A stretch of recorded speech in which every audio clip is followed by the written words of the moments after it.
오늘부터 5주간 우리 라이트하우스 무브먼트 핵심 가치, 우리 각각의 교회들에서 벌써 이제 시작한 교회들도 있고 이제 준비하고 있는 교회들도 있는데 1년에 한 차례 정도는 핵심 가치를 우리 전부 다 이렇게 뭐 무브먼트에서 뭐 이렇게 해라 뭐 이런 건 아닌데 우리가 좀 이거를 좀 담고 이 가치를 가지고 함께 갔으면 좋겠다라는 마음이 서로 좀 통해지는 것 같습니다. 먼저는 핵심 가치가 좀 5가지가 있는데요. 첫 번째는 로드십이고 두 번째는 인스피레이션, 그 다음에 제너레이트, 홉, 그 다음에 트랜스포메이션에서 앞 글자를 따면 LIGHT, 그래서 우리 라이트의 핵심 가치입니다. 그래서 첫 번째는 오직 주님만이 주인이십니다. 이 고백이 교회와 우리의 가치관 그리고 삶의 모든 영역에서 드러내길 열망합니다 라고 되어 있는데, 제가 이것을 준비하고 실은 플랜팅 시드 강의를 하면서 하나 딱 들었던 것이 무엇이냐면요, 로드십이 없으면요 인스피레이션도 무너지고요, 로드십이 없으면 제너레이트도 무너집니다. 로드십이 없으면 호프도 무너지고요, 로드십이 없으면 트랜스포메이션도 되지 않습니다. 그래서 핵심 가치는 모두 로드십을 통해 흘러가고 로드십과 연결되어 있습니다. 그래서 여러분들의 인생 속에서도요, 로드십을 통해 여러분들의 인생이 흘러가고 로드십과 연결되는 아름답고 귀한 역사가 나타났으면 좋겠습니다. 우리 로드십의 그 밑에 한번 있는 글자를 한번 같이 한번 읽어볼까요? 시작. 주인이십니다. 이 고백이 교회와 우리의 가치관 그리고 삶의 모든 영역에서 주인이 바뀌니까요, 그렇다면 우리 가치관이 변합니다. 주인이 말씀하는 목적, 주인이 가고자 하는 방향, 주인이 우리에게 주시는 음성, 거기에 따라서 우리가 방향을 잡기 때문에요, 우리의 가치관이 바뀝니다. 그래서 삶의 모든 영역에서 이것을 드러내는 것들을 열망하는 인생을 살아갈 수가 있게 되죠. 그래서 로드십을 다른 말로 이야기하면요, 하나님 중심입니다. 하나님 중심으로 살아가자. 그래서 하나님이 주인이면 가치가 변한다. 그래서 하나님 중심으로 살아가기를 간절히 소망하는 마음으로 이 한 주를 여러분들이 지냈으면 좋겠습니다. 혹시 여러분들 해와 달이 된 오누이라는 그 동화 아시나요? 떡 하나 주면 안 잡아먹지. 나쁜 놈이잖아요. 놈이 아니 나쁜 호랑이죠. 그 주씨가 제가 잘 기억이 안 나는데 1922년인가 이때 주현인가 어떤 그분이 이거를 처음으로 썼더라고요. 그래서 이거 하나님 믿으시는 분인지, 주현주는 아니고요. 네. 아무튼 주라는 그 분이 얼핏 그냥 그 책의 그 제목에 보니까 그렇게 되어 있었던 것 같고, 그냥 월간지에 냈는데 이게 하느님이라는 말도 그때 이제 좀 등장하고, 그게 이제 그때는 하늘님 뭐 이렇게 해서 이제 우리 하나님을 이야기했던 것 같아요. 그래서 적절하게 그 동화를 믹스한 것 같은데, 옛날 옛적 깊은 산 속에 가난하지만 사이 좋은 오누이와 홀어머니가 지냈습니다. 아버지는 일찍 돌아가셨습니다. 일찍 돌아가신 아버지로 인해서 엄마는 열심히 이제 일을 했어야 되죠. 그래서 혼자 집으로부터 몇 고개를 넘어가서 떡을 팔았는데, 한 장터에서 인절미를 내다 팔다가 생계를 이제 책임지고 있었죠. 그 생계를 책임지고 있다가 남은 떡을 가지고 와서, 그러니까 참 그래요. 그 떡을 만들면 그 떡을 그 당시 아이들에게 밥으로 줬으면 좋았는데, 늘 이런 동화, 옛날 동화를 보면 꼭 남은 떡을 좀 주는 것 같습니다. 그러니까 인생이 참 고달팠죠. 그러면서 어머니가 아마 팔면서 그런 생각하지 않았을까 싶어요. 오늘 좀 남았으면 좋겠다. 이제 이런 생각들이요, 우리 아이들 중에. 그러면서 이제 남은 떡을 가지고 이제 오는데 호랑이가 이제 나타납니다. 그래서 이제 떡을 내놓으라고 하죠. 먹을 거를 달라고 그러죠. 떡을 이제 안 주면 잡아먹지 않겠다. 떡을 주면 너의 목숨을 살려주겠다 하면서 위협하자 벌벌 떠면서 떡 하나를 이제 던져줍니다. 그 떡을 받아 먹고 나서 다른 고개에서 또다시 나타납니다. 떡 하나 주면 안 잡아먹지. 떡이 다 떨어졌습니다. 그때 어떻게 했나요? 잡아먹었습니다. 잡아먹고 어떻게 했어요? 엄마가 입었던 옷을 이제 입죠. 근데 엄마가 가기 전에 아이들에게 신신당부를 합니다. 누가 노크를 하든지 엄마가 아니면 열어주지 마. 험악한 시절이었나 봐요. 노크를 하는데 첫째 아이가 엄마다 하고서 둘째가 엄마다 하고서 문을 열려고 그러는데 첫째가 만류합니다. 그리고 나서 그 첫째가 엄마 목소리를 듣고 싶다 그랬더니 이제 호랑이가 엄마 목소리를 흉내냈지만 엄마 목소리가 아닌 거죠. 그랬더니 엄마 목소리가 아닌 것 같다 그랬더니 엄마가 장에서 열심히 이거 팔다 보니까 목이 다 쉬어서 그래. 이제 갸우뚱합니다. 엄마 손을 보고 싶다 그랬더니 손이 이제 두툼한 손이 나오죠. 두툼한 손이 나오면서 이제 우리 엄마 손 같지 않다 그랬더니 너무 열심히 일해서 손이 부르터서 그렇다 라고 하면서 빼꼼 그 창호지를 통해서 밖을 살펴보니까 엄마가 아니라 피가 묻어있는 엄마 옷을 입고 있는 호랑이였죠. 그래서 냅다 달려갑니다. 달려가서 이제 나무 위로 올라갑니다.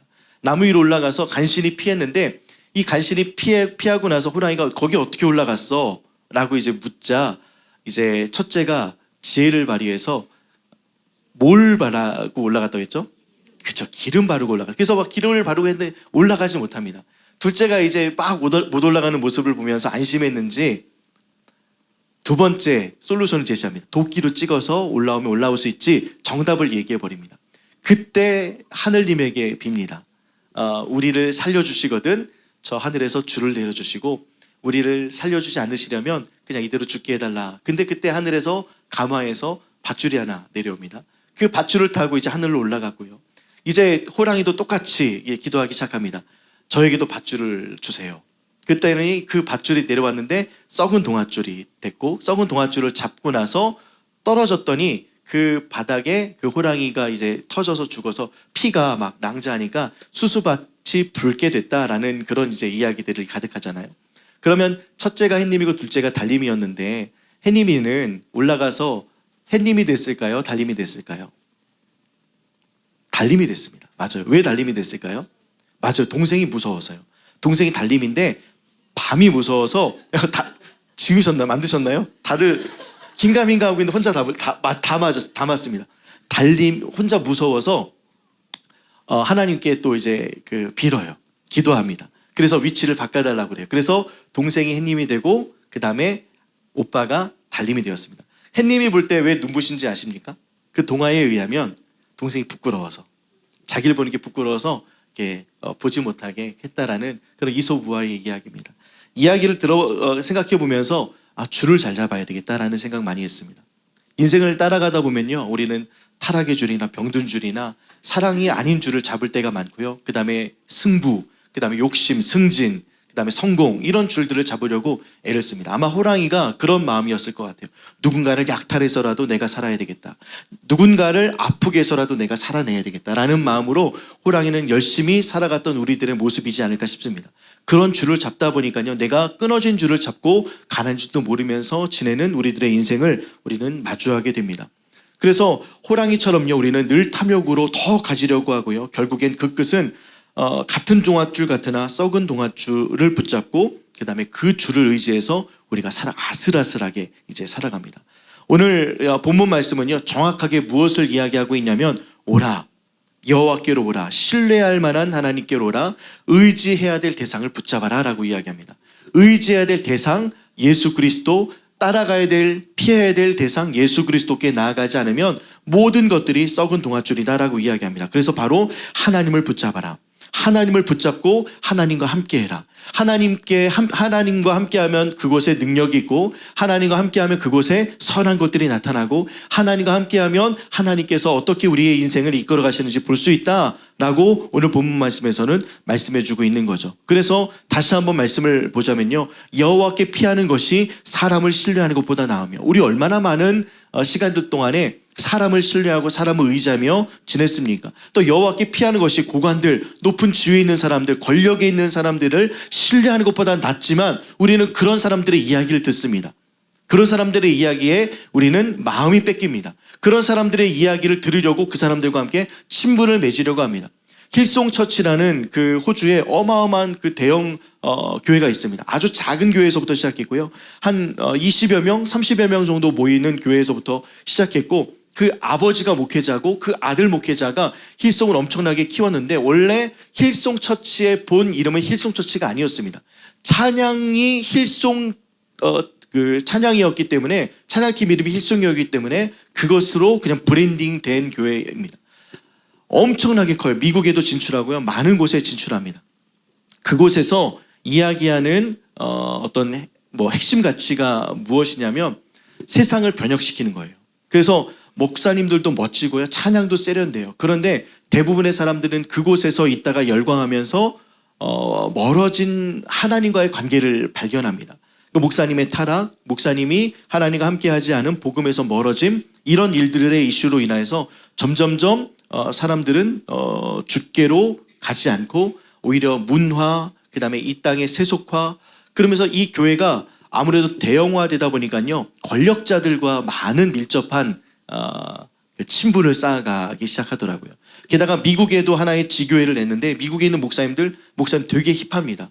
수염도 막 이렇게 멋지게 그리고요, 옷도 잘 입고요, 스피치도 좋고요, 액션도 좋고요, 너무나도 깔끔하고 멋집니다. 그냥 멋져요. 근데 대부분 그분의 인스타에 보면 유명한 사람들과 사진을 찍습니다. 그냥 조금 유명한 정도가 아니라 정말 많이 유명한 정치인들, 정말 많이 이름이 알려진 가수들과 함께 사진을 찍습니다. 그 사람들을 신뢰하는 모습을 보다 보니까요, 성도들은 여호와께 피하지 않은 목회자를 봅니다. 여호와를 신뢰하지 않은 목회자를 살펴보다 보니까요, 결국에는 교회가 휘청휘청, 그렇지만 문화로 단결된 교회는 찬양도 뛰어나고요, 영상도 좋고요, 디자인이며 뭐 빼놓을 것 없이 다 좋습니다. 그냥 그곳에 있으면 앉아만 있다가 2시간씩이나 있다 와도요, 시간 가는 줄 모를 만큼 너무 재밌고 좋습니다. 그런데 그 안에 핵심인 여호와께 피하는 것, 하나님을 신뢰하는 것이 없다라고 그곳에서 은혜 받았던 초창기의 사람들이 동일하게 이야기하는 나는 이야기들을 최근에 다큐를 통해서 한번 접해보았습니다. 하나님께 피하지 않으면요, 아무리 교회라고 할지라도요, 하나님께 피하지 않으면 아무리 목사라고 할지라도요, 그 인생은 추하고 변질될 수밖에 없습니다. 그래서 본질을 붙잡으면요, 변화가 일어납니다. 본질을 붙잡으면 변화가 일어나 하나님을 닮아가는 모습이 나타나는데, 본질을 붙잡지 않으면요, 어떻게 되냐면 변질되기 시작합니다. 원래 하나님께서 주셨던 복음이 아닌 다른 것으로 변질되면서 우리의 인생이 다른 방향으로 갑니다. 복음인 척하면서 다른 방향으로 갑니다. 로드십, 예수 그리스도를 붙잡지 않고 하나님 중심으로 살아가지 않는다면 이렇게 변질되는 모습이 있습니다. 이것을 경험했던 모세, 하나님의 어떠하심을 경험했던 모세, 하나님의 로드십과 하나님 중심으로 살았던 모세는 그 얼굴에 빛이 났다고 합니다. 40일 밤 40일 낮을 금식하면서 시내산에서 십계명을 받으려고 올라갔습니다. 그리고 나서 성경의 평가는 뭐라고 하냐면 그 얼굴에 빛이 났다. 누구와 함께 시간을 보내느냐에 따라서 나의 말과 행동과 생각이 달라진다. 그래서 예수님과 친밀하게 지냈던 그 시간에 예수님과 같이 변했던 것입니다. 본질을 붙잡으니요, 그 본질 가운데 놀라운 변화가 일어났습니다. 모세가 올라갔을 때 얼굴은 환하지 않았습니다. 그런데 예수를 만나고 그 안에서 하나님과의 깊은 교제가 있다 보니까요, 먹지 않아도, 물을 마시지 않아도 놀라운 변화가 나타납니다. 모세 얼굴 가운데 광채가 있어서 사람들이 두려워할 만큼 하나님의 임재가 그에게 나타나니 사람들은 두려워하기 시작해서 얼굴을 수건으로 가리기까지 하지 않았습니까? 이것이 하나님을 경험했던 사람들의 변화입니다. 그래서 그 변화를 목도했던 사람들이 결국 하나님을 봤어야 되는데, 본질을 붙잡고 있지 않았던 이스라엘 백성들은요, 그 모습만 바라보니까 두려워했습니다. 그런데 하나님을 바라보는 사람들은요, 그 본질의 변화를 통해서 나도 그 본질을 붙잡으려고 하는 모습이 생겨날 줄 믿습니다. 그래서 우리의 인생 속에서도요, 로드십, 하나님 중심, 하나님으로 살아가는 것, 하나님께 피하는 것, 하나님과 함께 동행하는 것, 이것이 가장 최우선순위의 노력이 되기를 간절히 바랍니다. 이 로드십이 무너지면요, 모든 영역이 무너집니다. 예배도 마찬가지죠. 예배할 때 로드십이 없이 예배하면 그것이 무슨 예배가 되겠습니까? 하나님 중심으로 예배하지 않으면 그것이 왜 예배가 되겠습니까? 그것은 그냥 단지 모임이 되겠죠. 기도할 때도요, 예수 그리스도가 빠지고 하나님이 빠진다면, 하나님 중심이 빠진다면, 하나님께서 무엇을 놓고 기도하라고 하시는지를 깨닫지 못한다면 결국에는 우리는 또 무너집니다. 기도가 단지 예배의 대상이 되고요, 예배가 예배의 대상되고, 찬양이 예배의 대상되고, 모임이 예배의 대상되고, 또 다른 종교를 만들 뿐입니다. 그곳에 하나님 중심으로 살아가지 않은 우리의 현주소가 있기 때문에 그렇죠. 그래서 여러분들의 모임과 여러분들의 가정과 여러분들의 자신이 한 사람 한 사람의 교회로서 로드십, 하나님 중심으로 살아가기를, 모세와 같이 그 하나님을 붙잡기를 간절히 축복합니다. 모세와 같이 늘 하나님을 붙잡으십시오. 하나님과 함께하니 모세는 하나님과 닮아졌습니다. 로드십은요, 주님의 주인 되심과 주님과의 닮아감입니다. 닮아가니까요, 이 땅의 것들이 목적되지 않고 수단으로 바뀌기 시작합니다. 이 땅의 것들이 어떻게 보이냐면, 이제는 내가 목적 삼았고, 나 성공도 목적 삼고, 잘 사는 것도 목적 삼고 내가 하고 싶은 것들이 다 목적이었는데 이것이 하나님께 영광을 돌리기 위한 수단으로 다 바뀌게 됩니다. 이것을 경험했던 다윗은요, 하나님의 때를 기다립니다. 우리는 모세는 하나님의 영광 가운데 있으면서 목적이 수단으로 바뀌는 일들이 그의 인생 가운데 나타났습니다. 다윗은요, 하나님의 때, 하나님을 나의 중심으로 모시니까요, 그의 모든 때를 하나님께 맡기기 시작합니다. 사울을 죽일 수 있었던 시간이 있었습니다. 아비새가 이야기한 대로요, 2번 찌를 것이 없이 단번에 내가 이 사울을 땅에 박을 수 있습니다 라고 하는 그 절체절명의 시간이 그에게 주어졌습니다.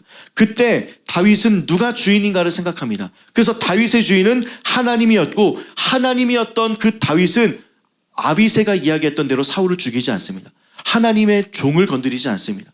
하나님의 때를 기다립니다. 사울이 숨을 쉬고 살아있는 모든 날 가운데 다윗에게는 어려움이 있었지만 다윗은 그 시간조차 하나님께서 주셨던 시간으로 자기 스스로가 그 시간을 극복하려고 하지 않았습니다. 하나님께 순종했습니다. 하나님께서 주시는 그 로드십, 하나님 중심으로 살아가니 하나님의 때를 기억했던 다윗과 같이 우리도 나의 때를 위해서 생활하지 말고 나의 때를 생각하면서 내 때를 개척하지 마시고요, 하나님의 때를 기다리시는 아름답고 귀한 발걸음 되기를 주님의 이름으로 축복합니다.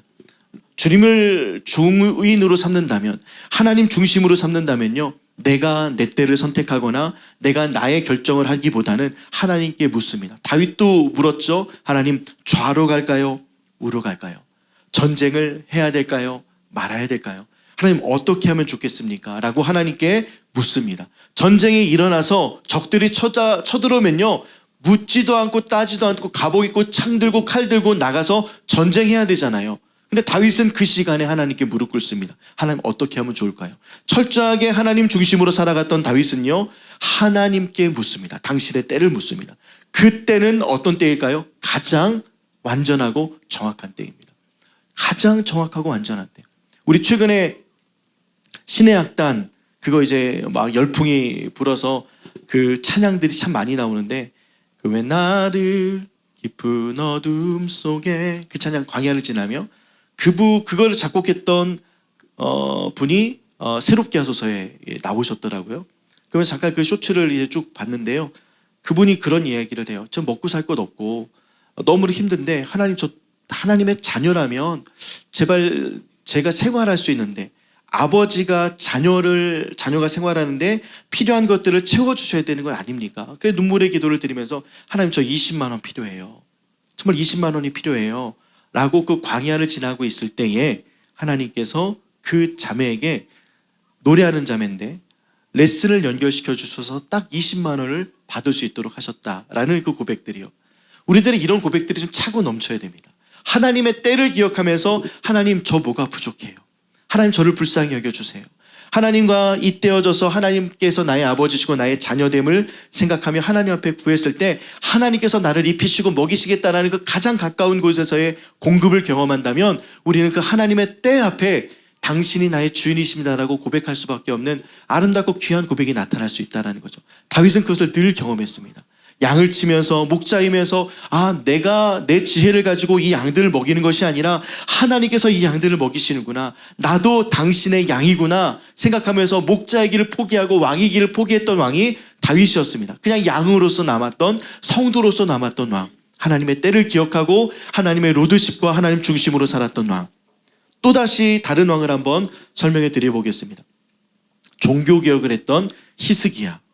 이 히스기야에 대한 하나님의 평가가 열왕기 하에 나타나는데요, 열왕기 하 18장 5절부터 7절까지를 같이 한번 읽어보면 좋겠습니다. 시작.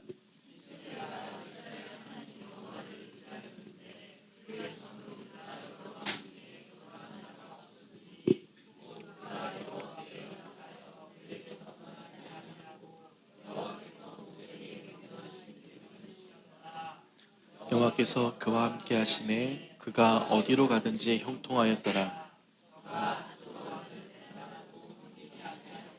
이 본문 말씀이 어떤 곳에서 연해서 그랬냐면요, 종교개혁을 감행하다가 큰 저항을 이제 맞이합니다. 그 저항이 노뱀이었습니다. 하나님께서 치유로, 그 다음에 우리 병원 가면 그 노뱀의 십자가에 뱀이 매달려 있는 그 장면, 그것을 이스라엘 백성들을 숭배하고 경배했습니다. 이것만 있으면 구원받아. 이것만 있으면 치유가 임하지. 이것만 있으면 하나님의 역사를 증명할 수 있는 성장이 일어나. 그래서 놋뱀을 그 상징으로 바라보면서 그것을 하나님보다 더 귀하게 섬겼습니다. 그래서 히스기야는요, 하나님을 가리우는 이 상징을 놋조각이라고 불렀습니다. 느후수단. 그건 놋조각일 뿐이다. 아무것도 아니다. 라고 하면서 이것을 붙잡지 않고 이것을 부셔버립니다.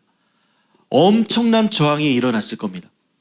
왜냐하면 우리 가운데 예수 그리스도께서 십자가를 못 박히신 못이 우리 교회에 보관되어 있어요. 실제로 제가 이스라엘 갔다가 유병성 목사님이 고고학자시거든요. 그 유병성 목사님과 따라가다가 뭔가를 발견했는데 이거 검사해보고 검수해보고 따져보니까 그 2000년 전에 못 박히셨던 예수 그리스도의 그 못이 제가 딱 발견한 거예요.